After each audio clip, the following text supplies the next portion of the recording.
again, my lovelies, and welcome back to the channel. Today, as you can see in the title, I am bringing you something completely new. We're bringing Child of the Sea and Saviour of the Stars. And from the thumbnail, you can pretty much imagine what it is. It's a what if Percy Jackson was Ryland Grace fic. And I cannot tell you how great it has been to read it, and I have to thank chevsolo for allowing me to read this here.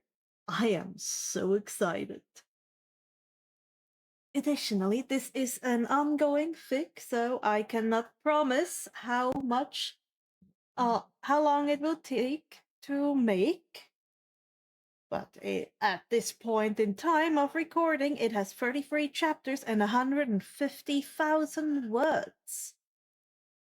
Trigger warnings are pretty much what you would find in Percy Jackson, as well as psychological addendums from Project Hail Mary, and I will mention them at the start of each chapter when I read them. With that, why don't we read the summary and then head into the first chapter? Summary. Percy Jackson was done being a pawn for the gods, punished for simply existing even after everything he'd done to protect Olympus. With the help of a sympathetic god, Percy sheds his old life for a new one. It was hard, adjusting to a mortal life and going back to mortal schools, but he pushed on. He struggled, he persevered, and his life took a turn he hadn't expected. But honestly, wasn't going to complain about too much after his temper cost him. He'd adapt and he'd do the best he could.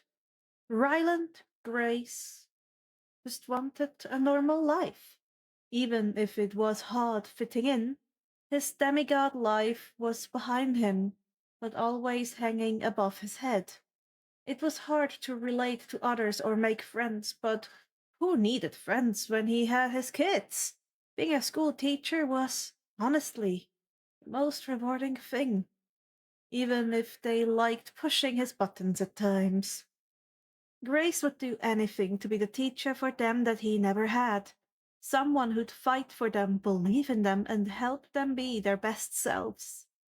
So when he wakes up in space, no memory of how he got there, Ryland Grace thinks it's to save his kids.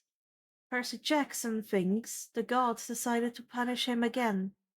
Both agree that letting Earth die isn't an option. I think both chevsolo and I have to say a lot of thanks to Lily Cat Person on TikTok to bring this absolute wonderful AU idea to life and inspiring so many great fics.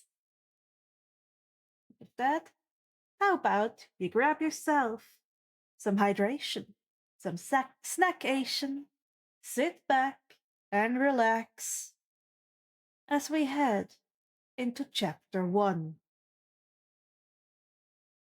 Chapter 1. Not in Kansas anymore.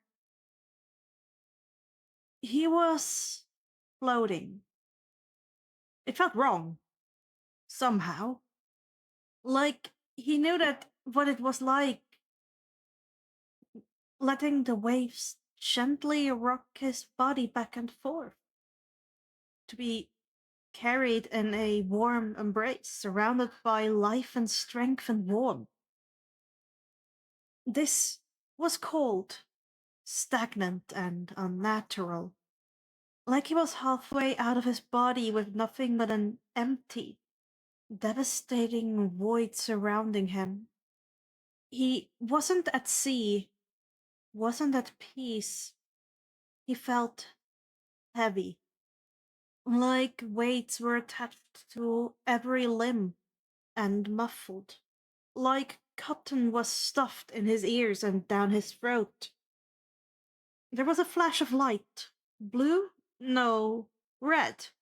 No. Red and blue. An ambulance? Police? Was he in an accident? It would make sense, the sluggish part of his brain suggested, with how wrong everything felt. Maybe he'd gotten hurt and this was a hospital. Beats death anyway. He wasn't ready to face her yet. Not down there. Down where? Face who? He was moving. The light sliding down and the world shifting beneath him was his only indication of it. He tried to pry himself out of Morpheus's embrace. He needed to figure out what the heck had happened and where the frick he was. Heck? Rick? God, was he old? A religious nut? What was wrong with him? Something was missing, but he was trapped in too much fog to figure out what. He fought harder against the haze, needing to find out. He felt something brush against his face. No, his eyes moved. Something was lying over his face. He must have brushed against it when he managed that slight flutter. Now, if he could just open them and see what was out there. Eye movement detected. Huh? There was some grating sound in his ear, and suddenly whatever was on his face was gone. The lights were brighter and the air was cool on his face. He cringed against it, or tried to. Something kept him from moving too much. It was exactly what he needed to wake up enough for his brain to finally take note of everything wrong with his body. Namely, everything in his body that he felt shouldn't be. So many tubes, each with a different purpose. He could feel some of them carrying something into his system, and why he could feel that movement he didn't know, and some of them in uncomfortable places. As he took stock of his body, he finally managed to open his eyes enough in time to see some clawed white hand in front of his face. He wanted to jerk away, push it back, but he couldn't move. It seems to want to help him. At least that's how he took it when it removed one of the uncomfortable tubes from him. Unfortunately, it was the one in his throat, which was unpleasant. What is 2 plus 2? Geez, lady, let a guy catch his breath. He's only been unconscious for gosh knows how long with a tube down his throat. Any doctor would know that verbal responses wouldn't be an immediate. He coughed, hacking up whatever liquid was in the tube or trapped around it. But his throat felt raw and wrong. How long was that in there? Incorrect. Second attempt. What is 2 plus 2? Pushy, impatient, reminded him of someone. Who? His teeth chattered as his body struggled to adjust to being in the waking world. He flexed his jaw next, trying to work out the stiffness of being stuck around the tube for years. He ignored the lady, but the lady wasn't having it. Incorrect. Cognitive assessment required.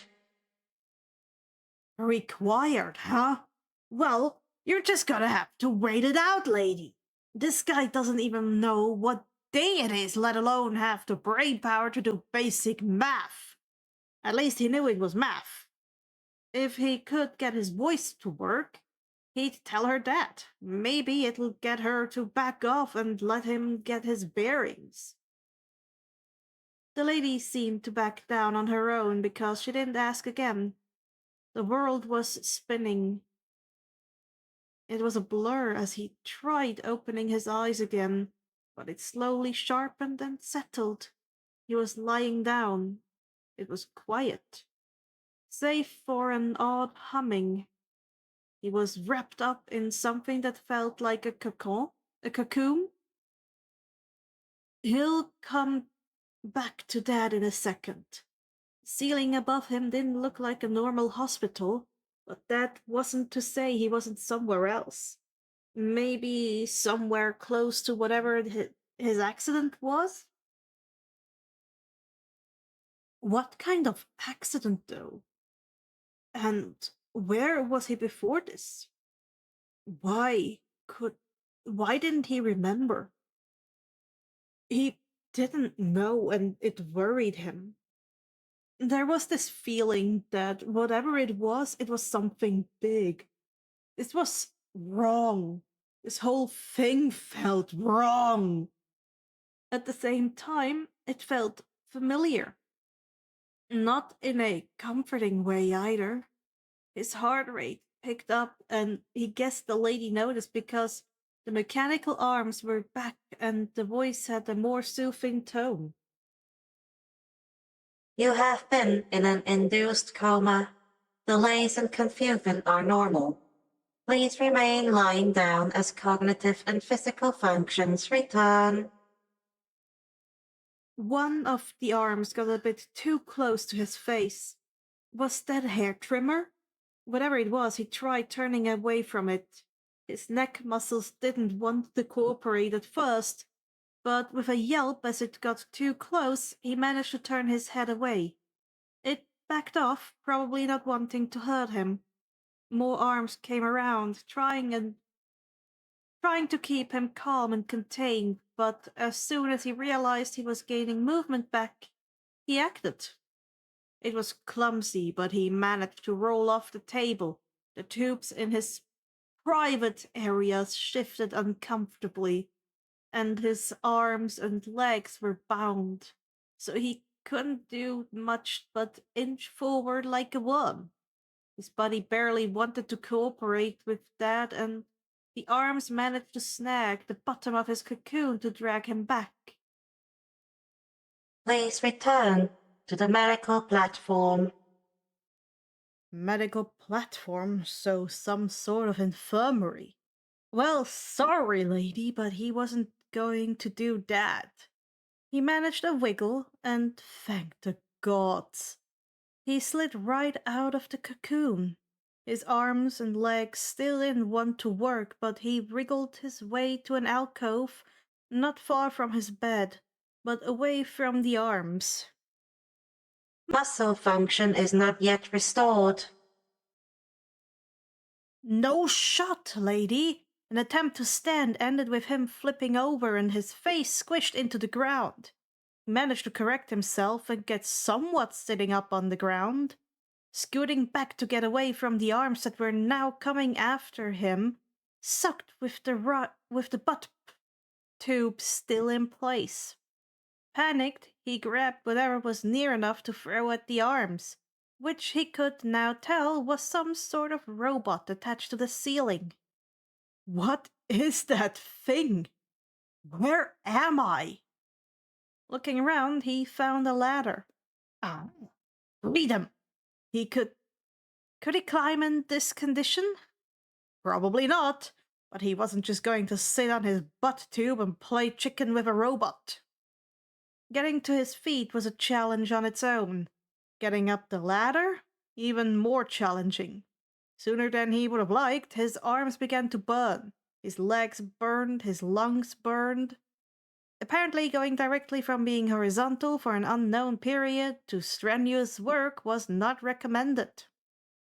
His feet slipped on a rung when he was about halfway up, his heart lurching in his chest as he flailed and clung to the bars. He must have hit something because two platforms similar to the ones he got off slid out of the wall. He saw sheets and the same sleeping bags type thing he'd been in hanging off the edge of the one closest to him. Was that people?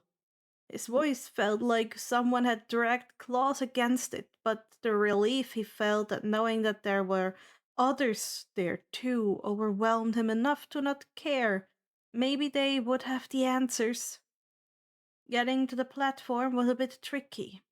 They didn't come out far enough to reach from the ladder. There was some sort of storage compartment near it, a hole dug into the wall with removable straps, making an X across it to hold everything in place.